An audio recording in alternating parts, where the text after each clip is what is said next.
Imaginez-vous une soirée où l'on vous propose une partie de Monopoly. Toutes les tables reçoivent la même boîte de jeu. En théorie, tout le monde a les mêmes chances de gagner.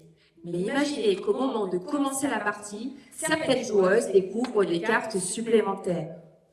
Prouvez que vous connaissez les règles du jeu. Votre disponibilité future est incertaine. Soyez prudente avant d'investir. Ce serait étrange, n'est-ce pas? Pourtant, c'est exactement ce que vivent de nombreuses étudiantes entrepreneuses. Peuvent-elles alors vraiment remporter la partie? À travers des revues de littérature et des entretiens menés auprès de chargés d'accompagnement et d'étudiantes entrepreneuses, j'ai mis en lumière les règles du Monopoly entrepreneurial. Première surprise, tout le monde ne semble pas jouer sur le même plateau. L'écosystème entrepreneurial affirme que les règles sont les mêmes pour toutes et tous. Pourtant, on crée des dispositifs, des financements, des réseaux spécifiques aux femmes entrepreneuses.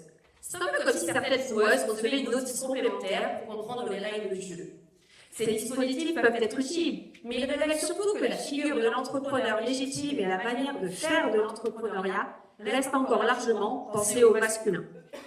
Deuxième surprise, les cartes semblent distribuées différemment. Alors qu'aucune étudiante entrepreneuse rencontrée n'a d'enfant, beaucoup se voient déjà attribuer une carte invisible qui ressemble à « future maternité, avancez avec prudence ». On leur fait comprendre qu'entre entreprendre et devenir mère, il va falloir choisir. Elle commence donc déjà la partie avec un certain nombre de contraintes que d'autres joueurs n'auront même pas envisagées. Et ce qui est frappant, c'est que beaucoup me disent qu'elles ne se posaient pas de questions liées au genre avant d'entreprendre. C'est en jouant qu'elles découvrent les règles du jeu implicite du Monopoly entrepreneurial. Troisième surprise, certaines passent plus de temps que d'autres sur la case prison. Certaines disent devoir prouver qu'elles savent jouer. D'autres nous disent qu'elles doivent recadrer des journalistes davantage intéressés par le fait qu'elles sont des femmes que par le projet qu'elles développent. D'autres encore sont face à des situations qu'elles ne comprennent pas, du type « je fais un sourire, on a l'impression que je suis en train de flirter ».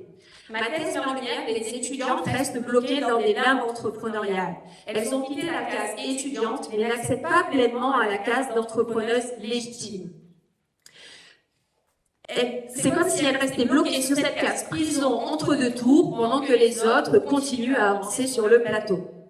Quatrième surprise, des cartes actions apparaissent au cours de la partie. Elles négocient avec les règles, négocient avec la banque, apprennent de nouvelles stratégies pour rester dans la partie.